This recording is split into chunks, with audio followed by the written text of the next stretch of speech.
तकलीफ है, इंसाफ से बताओ मुसलमानों। आज कभी तुमने सोचा कि आज पूरी दुनिया में मुसलमानों के साथ ये जिल्लत और रुसवाई किस लिए है?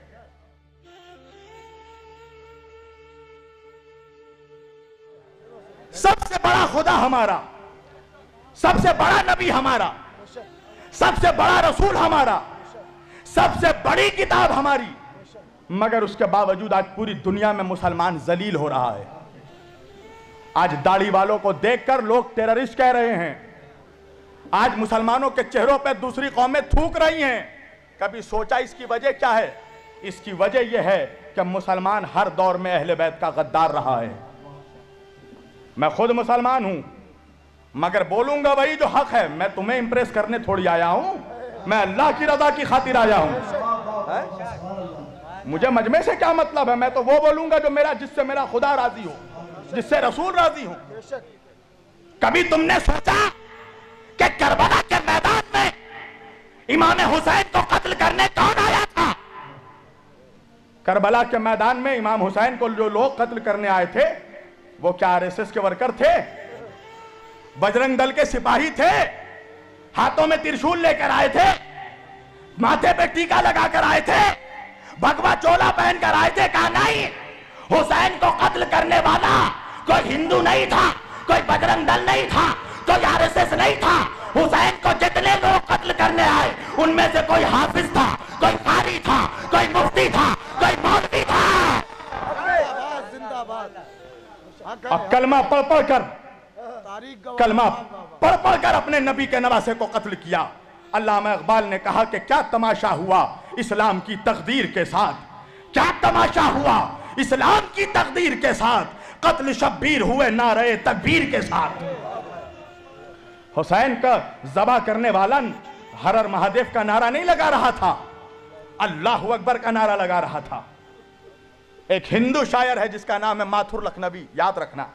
उसने एक शेर पढ़ा, आज तक हिंदुस्तान में किसी मौलवी में हिम्मत नहीं हुई कि उस हिंदू का जवाब दे सके।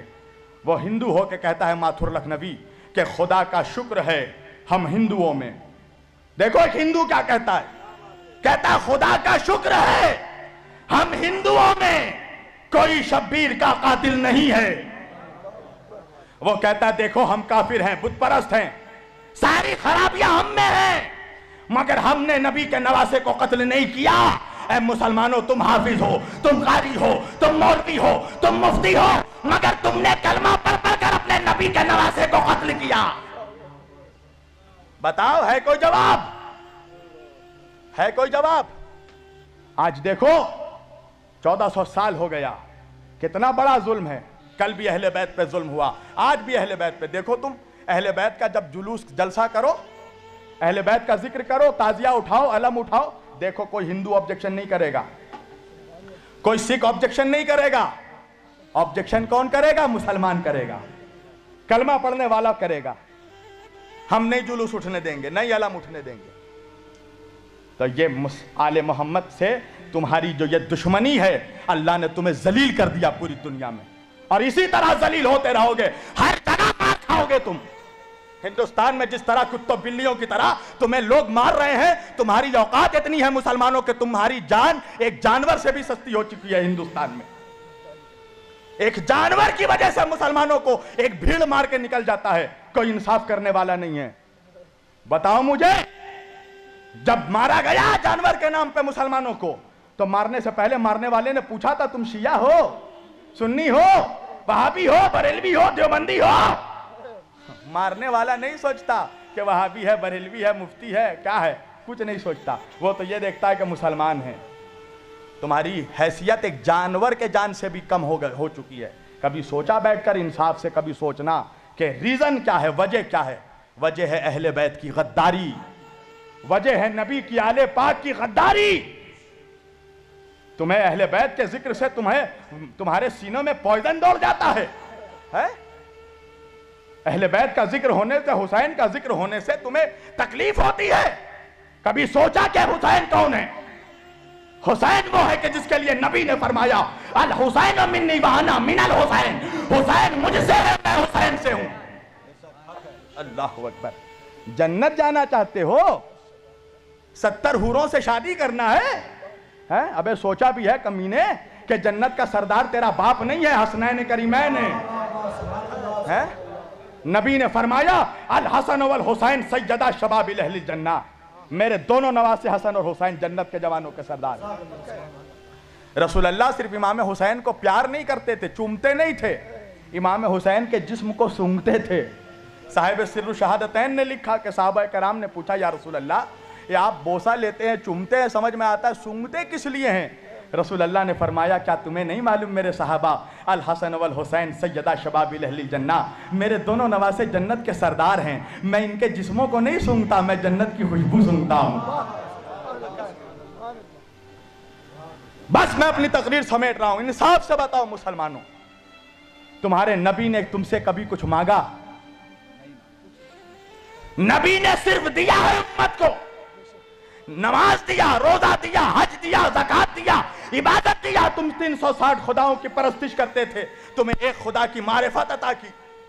नबी ने सिर्फ दिया है उम्मत को, कुछ मांगा नहीं।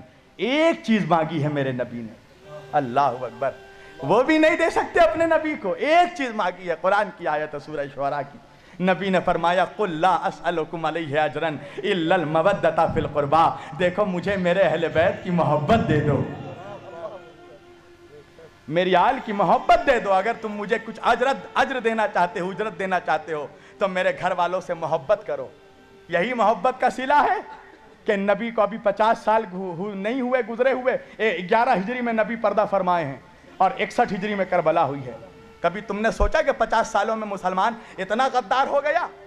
कभी सोचा कि हुसैन का कत्ल करने वाला कौन था? कभी सोचा? यजीद के लश्कर का कमांडर उमर इब्ने साद कौन था? ये रसूलुल्लाह के जय्यद सहाबी का बेटा, हजरत साद इब्ने अबी वकास रजी अल्लाह ताला अन्हु का बेटा। कौन? अशराए मुबश्शिरा में जो सहाबी हैं, हजरत साद इब्ने अबी वकास का बेटा था उमर इब्ने साद इब्ने अबी वकास, जो यजीद के लश्कर का कमांडर था। हुसैन का सर काट के नेज़े पे उठाने वाला कौन था? कभी सोचा? सनान इब्ने अनस कौन था? हजरत अनस इब्ने मालिक रजी अल्लाह ताला अन्हु का बेटा, अनस इब्ने मालिक का बेटा। कभी सोचा? कौन लोग थे जो हुसैन को कत्ल करने आए? क्या हिंदू थे, हिंदुस्तान से गए थे? कहां के थे वो लोग? जिनके बाप दादाओं ने नबी के हाथों में कलमा पढ़ा, उनकी औलादों ने नबी के नवासों का कत्ल किया। क्या ये नबी के औलादों से इंसाफ है? क्या यही उजरत थी जो नबी ने मांगी? क्या कहा मेरे नबी ने? कि बस मेरे बाद मेरे अहले बैत का ख्याल रखना, मेरी आल से मोहब्बत करना। आज देखो अजीब अजीब तरह की आज सैयदों के खिलाफ तकरीरें हो रही हैं, सैयदों के दरमियान फर्क किया जा रहा है। देखो वो इबादत गुजार सैयद, वो गुनाहगार सैयद।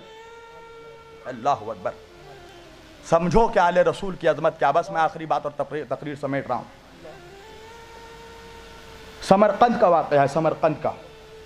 समरकंद में एक आले रसूल बीबी औरत सैयदा थी, आले रसूल थी। वो समरकंद आई हुई थी अपने बच्चों के साथ। वो रास्ता भटक गई थी, रास्ता भूल गई थी। रात का वक्त आया, कहाँ जाए? परदेश शहर, परदेश नगर। उसने पूछा लोगों से कि लोगों यहाँ पर ये बताओ कि मुसलमानों का इलाका कौन सा है? लोगों ने बताया फला इलाका मुसलमानों का है। उसने कहा कि मुसलमानों का सरदार का घर कौन सा है? लोगों ने दिखाया कि सरदार का घर वहाँ है। वो सैयदा, वो नबी की बेटी, नबी की औलाद, उसने जाके उस मुसलमानों के सरदार के घर में दरवाज़ा खटखटाया। दरवाज़ा खोला, कहा कौन हो तुम? वो बीबी कहने लगी कि मैं सैयदा हूँ, सैदानी हूँ। तुम जिस नबी का कलमा पढ़ते हो मैं उसकी औलाद हूँ। देखो मैं रास्ता भटक गई हूँ, मेरे साथ मेरे 2 मासूम बच्चे हैं। मुझे एक रात के लिए अपने घर में पनाह दे दो, मेरे बच्चे भूखे हैं, मेरे बच्चों को खाना दे दो। पता है उसने जवाब क्या दिया? देखो मुसलमानों की वफादारी, बेवफाई देखो। अब फिर सोचना तुम्हारा ये अंजाम किस लिए हो रहा है। मुसलमान सरदार है, अब वो कहता है कि अच्छा सैदानी हो, सैयद जादी हो? कहा हाँ। कहा तो लाओ शजरा पेश करो, सबूत दो कि तुम सैदानी हो, सैयद जादी हो। वो बीबी तड़प कर रो कर कहने लगी कि मैं अजनबी हूँ, मुसाफिर हूँ, यहाँ शजरा कहाँ से लाऊं? सबूत क्या मैं सबूत दूँ?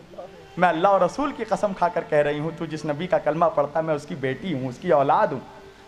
मुझ पर भरोसा कर, मेरे बच्चे भी दोनों सैयद हैं, मेरा शौहर भी सैयद है। हमें पनाह दे दो एक रात के लिए। वो कहता है नहीं, पहले सबूत दो। आज तो हर कोई अपने आप को सैयद कहता है, सैयद सैदानी कहता है सब अपने आप को, सबूत दो। उसने कहा मेरे पास कोई सबूत नहीं है। कहा तो निकल जाओ। दरवाजा बंद कर दिया उसने। वो रास्ते रास्ते फिरते फिरते एक पारसी के घर पे पहुंची। पारसी समझते हो, आतिश परस्त, आग की पूजा करने वाला। पारसी के घर पहुंची, दरवाजा खटखटाया। उस पारसी ने अपना दरवाजा खोला। कहा कौन हो तुम? कहा कि मैं मुसलमानों की रसूल की औलाद हूँ, सैयदजादी हूँ, मेरे 2 बच्चे मेरे साथ हैं, मैं रास्ता भटक गई हूँ, मुसाफिर हूँ, मुझे एक रात के लिए अपने घर में पनाह दे दो। मैं अपने नाना से तुम्हारे लिए शफाअत करवाऊंगी, दुआ करूंगी तुम्हारे लिए, मेरे बच्चे भूखे हैं, इन्हें खाना खिला दो। वो पारसी वो कहने लगा आ जाओ बीबी, हमारे घर आ जाओ, आ जाइए हमारे घर। उसने पनाह दी, उनके बच्चों को खाना दिया। रात हुई, इधर पारसी सोने चला, उधर वो मुसलमान सोने चला। दोनों जब सोए तो वह मुसलमान ख्वाब में देखता है कि वो जन्नत के दरवाजे पे खड़ा है और जन्नत के अंदर रसूल अल्लाह खड़े हैं, और वही बीवी जो दरवाजा खटखटा रही थी, रसूल अल्लाह उसको लपेट कर अपनी बेटी को प्यार कर रहे हैं, उसके बच्चों का सर फैला रहे हैं। वो चाह के जन्नत के अंदर दाखिल हो, फरिश्तों ने उसे रोक दिया। कहां जा रहे हो? कह रहे मुझे जन्नत के अंदर जाने दो, मैं मुसलमान हूं, मौलवी हूं। फरिश्तों ने कहा कि मुसलमान हो? कहा हाँ। मौलवी हो? कहा हाँ। कहा सबूत पेश करो, सबूत दो। कहा सबूत नहीं है मेरे पास। उसकी आंख खुल गई, अब वो परेशान हो गया, पसीने आने लगे। अब वो हर जगह जा जाकर ढूंढ रहा है वो औरत कहां है, वो बच्चे कहां हैं। एक मर्तबा ढूंढते ढूंढते वो उसी पारसी के घर में पहुंचा कि जिस पारसी ने उस सैदानी को पनाह दिया था। एक मर्तबा दरवाजा खटखटाया, पारसी ने दरवाजा खोला। वह मुसलमान कहता है कि ये बताओ कि तुम्हारे घर में कोई औरत आई थी? कहा हाँ। कहा उसने कहा कि वो नबी की औलाद में से? कहा हाँ। कहा उसके साथ 2 बच्चे भी थे? कहा हाँ। कहा तुमने उसे पनाह दी है? कहा हाँ। कहा उसे मेरे हवाले कर दो। वो पारसी कहने लगा किसी कीमत पे हवाले नहीं करूंगा। वो मुसलमान कहने लगा मैं जितनी दौलत लेनी है बोलो, मैं सारी दौलत दे दूंगा, मगर उन लोगों को मेरे हवाले कर दो। कहा हरगिज़ हवाले नहीं करूंगा। वो मुसलमान कहने लगा क्यों हवाले नहीं करूंगा? उस पारसी ने कहा इसलिए कि जो ख्वाब देख कर तू आ रहा है वही ख्वाब मैंने भी देखा है, वही ख्वाब मैं भी देखकर उठ रहा हूं। तो एहसान फरामोश हो, नबी का नमक खाकर नबी के घर वालों पर भौंकने वालों, होशियार हो जाओ। रसूल अल्लाह को चेहरा दिखाना है कयामत के दिन। क्या चेहरा दिखाएगा तू? 2 कौड़ी का मुफ्ती मौलवी, 2 कौड़ी का मुसलमान, क्या चेहरा दिखाएगा नबी को कि हम नबी आपका कलमा पढ़ पढ़ कर आपके नवासों के जिक्र पे एतराज करते थे, आपके नवासे के जिक्र को रोकते थे, और समझता है कि नबी गले लगा लेंगे, तेरे जैसे मुनाफिक से नबी चेहरा फेर लेंगे। इसलिए कि जो हुसैन का नहीं हो सकता वो रसूल का नहीं हो सकता। पहले हुसैन का वफादार बन, फिर मुस्तफा का वफादार बनना। पहले औलाद का वफादार बन, फिर बाप का वफादार बनना। अहले बैत पर रहम करो मुसलमानों, कसम खुदा की, नबी को मत तड़पाओ, नबी के दिल को। नबी के दिल में ऐसे ही तुमने बहुत तकलीफ पहुंचाई है। तुम क्या समझ रहे हो? आज मुहर्रम जैसे ही आया हर जगह happy new year, happy new year, मुबारक हो, मुबारक हो। किस बात की मुबारकबादी? जिसने मुबारकबादी दी कभी पूछा उससे किस बात की मुबारकबादी? नबी का घर लुट गया इसकी मुबारकबादी, नबी के घर के बच्चों को मार दिया गया इसकी मुबारकबादी, नबी की औलादों के जनाजों पे घोड़े दौड़ाए गए इसकी मुबारकबादी। किस बात की मुबारकबादी? कहा नूह की कश्ती पार लगी, आदम की तौबा कबूल हुई, तुझे आदम याद रहा, नूह याद रहे, तुझे हुसैन नहीं याद रहा, तुझे नन्ना सा बच्चा अली असगर नहीं याद रहा, तुझे वो 18 साल का शबीह मुस्तफ़ा अली अकबर नहीं याद रहा जिसके सीने पे बर्छी लगी। कभी सोचा जिस घर से पर्दा कायम हुआ उस घर की औरतों को फिराया गया, फातिमा की बेटियों को हाथ पसे गर्दन बांध कर। जनाब फातिमा की बेटी ज़ैनब कुबरा, हुसैन की बहन, नबी की नवासी अली की बेटी, अपने बालों से चेहरा छुपा रही थी। गली गली फिराया गया। तुम्हें अब भी रहम नहीं आता अहले बैत पे? कैसे मुसलमान हो? कलमा पढ़ते हो नबी का और नबी के घर वालों से जरा सा भी मोहब्बत नहीं है? जरा सी भी तुम्हें अकीदत नहीं है। मुसलमानों, कसम खुदा की अपने नबी के घर वालों के वफादार हो जाओ, अपने गुनाहों पे शर्मिंदा हो जाओ, अपने नबी से माफ़ी मांगो कि जो अजियतें तुमने दी है नबी की आल को, जो जुल्म बनी इसराइल ने अपने नबियों पे किया है, वही जुल्म मुसलमानों ने, इस उम्मत ने अपने नबी की औलादों पे किया है। कल अहले बैत को कत्ल किया, आज अहले बैत का जिक्र रोक रहे हो, अहले बैत के जिक्र करने वालों पे फतवा लगा रहे हो, चाहते हो कि कहीं से जिक्र अहले बैत बंद हो जाए। मगर सुन लो, इस उम्मत में हुसैन का खून शामिल है। अल्लाह अकबर। वो हुसैन कि जिसके सर को काटा जा रहा था, तो शिम्र से जब पूछा यजीद ने कि शिम्र, जब हुसैन का सर काटा जा रहा था हुसैन क्या कह रहे थे? कहा हुसैन कह रहे थे मेरे नाना की उम्मत को बख्श दे। अल्लाह अकबर। ए खुदा, मेरे नाना की उम्मत को, इतना करीम घराना, इतना करीम नाना का करीम नवासा, और उससे दुश्मनी मोल रहे हो, उसके जिक्र पे फतवा लगा रहे हो, और सोचते हो कि हुजूर को चेहरा दिखाना है। मुसलमानों, कसम खुदा की, रसूल अल्लाह के सामने खड़े होना है महशर में। क्या मुंह लेके खड़े होगे? क्या कहोगे रसूल अल्लाह से कि तुमने नबी की औलादों के साथ क्या इंसाफ किया? जब नबी कहेंगे कि मेरी आल के साथ क्या सलूक किया तुमने, मैंने अपने अहले बैत को छोड़ा था तुम्हारे लिए, तुमने उनके साथ क्या सलूक किया?